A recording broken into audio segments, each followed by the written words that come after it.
Deus tem planos para cumprir em nossas vidas. Essa é a mensagem de toda a Bíblia e é isso mesmo que estamos estudando aqui no Encontro com a Palavra, escrito pelo pastor Dick Woodward e narrado pelo pastor Edson Bruno. Fique atento a mais um programa que o Ministério Cooperativo Internacional leva a você. Com você agora, pastor Edson Bruno.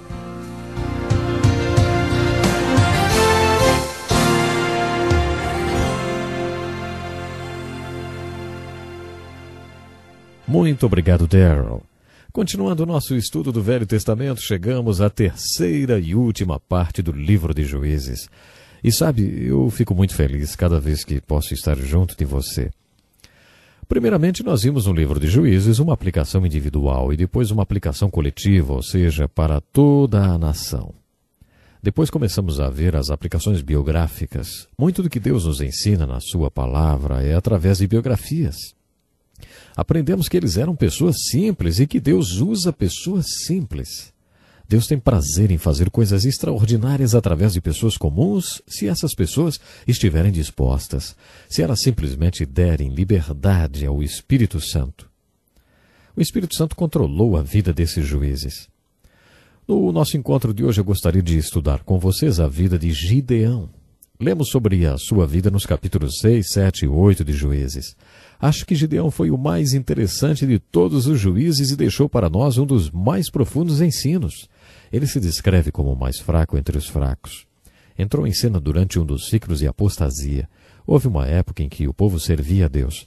Depois que as mulheres Débora e Jael livraram o povo das mãos dos reis de Canaã, o povo colocou Deus em primeiro lugar nas suas vidas. Anos mais tarde, essas líderes morreram e o povo passou a fazer o que era mal diante dos olhos do Senhor. A essa altura, o relógio marcava 4 horas nesse ciclo de apostasia, quando Deus levantou os midianitas. Os midianitas conquistaram o povo de Israel e o oprimia severamente. Não foi simplesmente na guerra que eles foram mortos, mas depois que os midianitas entraram em Israel. Suas plantações foram destruídas e seus celeiros saqueados, deixando o povo em absoluta miséria. Depois de 7 anos, sob a opressão dos midianitas, o povo de Israel começou a clamar a Deus. Nesse momento, Deus chamou o homem que seria o salvador e libertador do povo, Gideão. Lemos no capítulo 6 do livro de Juízes que o anjo do Senhor veio e sentou-se debaixo de um carvalho em Ofra, que pertencia a um homem chamado Joás. O seu filho Gideão estava malhando trigo no lagar para escondê-lo dos midianitas. O anjo do Senhor apareceu e disse: "O Senhor é contigo, homem de grande valor", ou guerreiro de grande valor. A resposta de Gideão foi: "Ah, meu Senhor, se o Senhor está conosco, por que nos aconteceu tudo isso? Onde foram parar todos os seus milagres?" Parafraseando o texto, o anjo de Jeová respondeu: "Salve, homem poderoso de valor." Gideão disse: "Se o Senhor está conosco, por que tudo isso está acontecendo para nós? Onde estão todos os milagres sobre os quais ouvimos falar?" Lembre-se do contexto histórico. Muitos e muitos anos haviam se passado desde que o povo tinha atravessado o Mar Vermelho e alguns daqueles grandes milagres sobre os quais eles ouviram falar tinham realmente acontecido. Gideão fez a pergunta que muitas pessoas fazem hoje: onde estão todos os milagres? Ouvimos sempre falar dos milagres no passado. Mostre-me um milagre que tenha acontecido em nossos dias. Era o que Gideão estava dizendo. Se fôssemos parafrasear a resposta de Deus para Gideão, seria mais ou menos assim: Gideão, vai se olhar no espelho, rapaz. Você é um milagre. Você vai se tornar um milagre. O que está realmente acontecendo é o que podemos descrever como o chamado de Gideão. Deus respondeu para Gideão: "Não te enviei eu? Vai nessa tua força." Quando Deus chama você para um trabalho e você faz esse trabalho com a convicção de que Deus lhe enviou e está com você, então certamente você vai ter grandes vitórias. Sabe, você acredita que a questão não é quem você é, mas quem Deus é. A questão não é o que você pode fazer, mas o que Deus pode fazer. Não é o que você quer, mas o que Deus quer. E quando os milagres acontecem, então você olha para trás e diz: "Puxa, não fui eu que fiz. Mas Deus fez, porque Ele me enviou e estava comigo." Eu já visitei missionários nos 4 cantos desse mundo, e alguns deles estão no campo missionário há quase 25 anos. Para mim foi difícil ficar lá por algumas horas. Por algumas horas foi difícil para mim estar lá. Percebi que se esses missionários não tivessem a convicção de que Deus os tinha enviado, jamais poderiam permanecer lá tanto tempo. Era sobre isso que Deus falava a Gideão quando disse, não te enviei eu. Deus chamou Gideão e disse que o enviaria para libertar o povo de Israel. Gideão respondeu, minha família é a menor de todas e eu sou o mais fraco da casa de meu pai, porque o Senhor está me chamando. E esse assunto continua por todo o livro de Juízes. Deus não está procurando santos superstars. É óbvio, Ele sempre procura os mais fracos entre os fracos, porque assim é provável que a pessoa aprenda aqueles segredos espirituais que Moisés e todos os outros líderes tiveram que aprender, tais como, eu não sou, mas Ele é. Eu não posso, mas Ele pode. Eu não quero, mas Ele quer. Eu não fiz, mas Ele fez. Como que as pessoas aprenderão essa lição se forem superstars? Se elas são superstars, provavelmente vão confiar mais nas suas supercapacidades.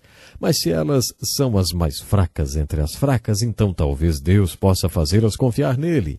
Parece ser esse o tipo de líder que Deus repetidamente procura no livro de Juízes.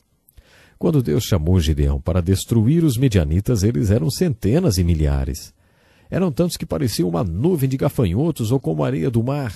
Deus tinha que desenvolver a fé de Gideão. É interessante ver as duas coisas que Deus fez para que Gideão tivesse fé. Temos mais detalhes do chamado de Gideão do que de qualquer outro juiz. Com isso, estou supondo que todos os outros juízes passaram por experiências semelhantes, mas parece que com Gideão temos uma visão microscópica. Deus fez duas coisas para que aquele homem tivesse fé. Primeiro, Deus quis provar a fé do homem. Depois que Deus prova para o homem quem ele é, firma e confirma a sua fé. Observe como Deus confirmará a fé do povo quando estiver tentando chamá-lo para fazer algo que precise de muita fé. Na edição contemporânea da Bíblia, no Salmo 37, verso 23, lemos o seguinte: os passos do homem bom são confirmados pelo Senhor. Certas vezes, quando estamos dentro da vontade de Deus, não temos a menor ideia de qual seja ela. Quando, numa estrada diante de uma bifurcação, você tenta tomar a decisão mais acertada da melhor maneira possível, de ir para a esquerda ou para a direita, então ora pedindo uma confirmação, porque crê que os passos do homem bom são confirmados pelo Senhor. Deus realmente confirma a fé para nos encorajar e torná-la mais forte. O Senhor confirmou os passos de Gideão de várias maneiras. Primeiro, a oferta que Gideão fez foi consumida sobrenaturalmente. Gideão fez a sua oferta de acordo com a orientação do Senhor e ela foi consumida miraculosamente.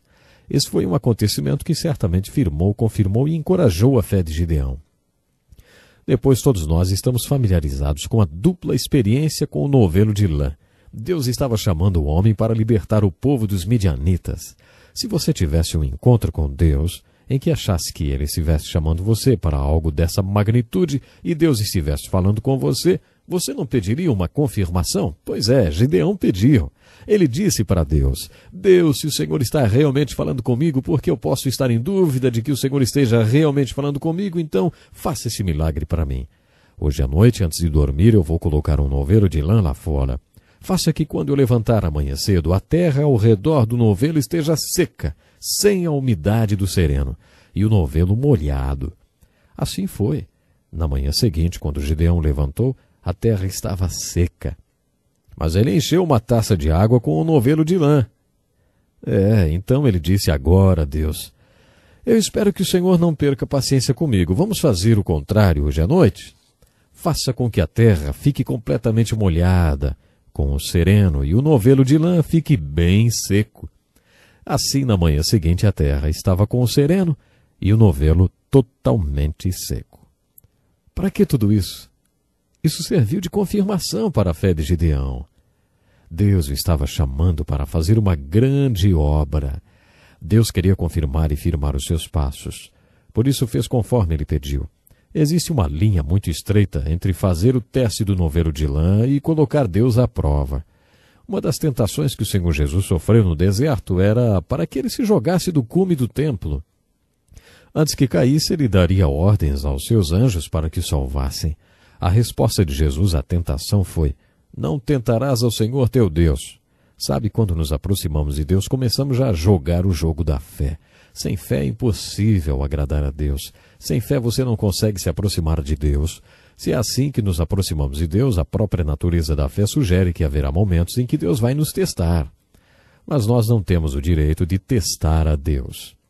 Vamos supor que meu filho tivesse acabado de se matricular na escola e que eu tivesse uma conversa com a diretora e dissesse que, já que eles tinham aceitado meu filho, havia um pequeno detalhe que eu gostaria de informar. Olha, meu filho fica muito nervoso nas provas, portanto não quero que ele faça provas. Sabe o que é? É que ele não gosta de fazer provas. Ele vai se formar em história, não vai?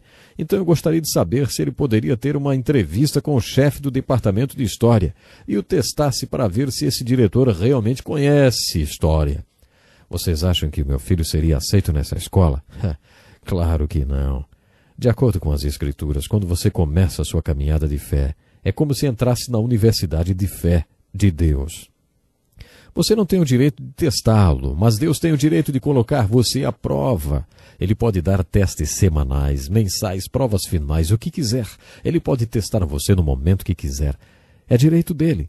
Mas você não pode testar Deus. Você tem que encontrar o equilíbrio entre testar Deus e fazer o teste do novelo de lã. Deus honra o novelo de lã até um ponto. Ele sabe se no seu coração você quer ter fé e uma confirmação. Ele poderá atender ao seu pedido. Isso não é a mesma coisa do que testar a Deus duvidando dele. Deus confirmou a fé de Gideão pela terceira vez. De madrugada, um pouco antes do exército do povo de Deus atacar o acampamento dos midianitas, Deus disse a Gideão: levanta e vai até o acampamento dos midianitas. Eu quero fazer algo por você. Quero firmar a sua fé mais uma vez. Então Gideão foi escondido até o acampamento e quando chegou perto de uma tenda, escutou um soldado contando a seu companheiro o pesadelo que o tinha feito acordar. Eu sonhei que um grande pedaço de pão de cevada torrado veio rolando pela montanha abaixo e esmagou a nossa tenda. O que isso quer dizer? O seu companheiro disse: eu sei. É a espada de Gideão, o poderoso exército de Israel, que está logo ali de trás do monte. O seu sonho significa que o exército de Israel vem sobre nós e esmagará as várias nações do reino dos midianitas. Está escrito que quando Gideão ouviu isso, se inclinou e adorou a Deus. Ele disse: obrigado, Deus, por firmar a minha fé. Depois disso, ele voltou ao acampamento e disse aos seus homens: levantem-se, porque Deus entregou os midianitas nas nossas mãos. Agora Deus tinha realmente firmado a fé de Gideão. Ele não precisava mais de afirmação, confirmação, encorajamento, novelos de lã, não. Agora ele acreditava que Deus entregaria os midianitas nas suas mãos. Infelizmente eu tenho que parar por aqui hoje, mas conto com você no nosso próximo encontro, quando vamos dar continuidade ao nosso estudo e veremos o que Deus pode fazer com um homem cuja fé foi provada diante de Deus e de si mesmo. Até o nosso próximo programa. Que lição importantíssima. Obrigado, pastor Edson Bruno. Prezado ouvinte, coloque em prática o que você ouviu aqui. Sem dúvida, sua vida será grandemente abençoada. Este é um estudo escrito pelo Dr. Dick Woodward, na voz do pastor Edson Bruno. Escreva-nos e solicite o material. Nosso endereço é Encontro com a Palavra, Caixa Postal 2011, CEP 89201-970, Joinville, Santa Catarina. Até o nosso próximo encontro com a Palavra.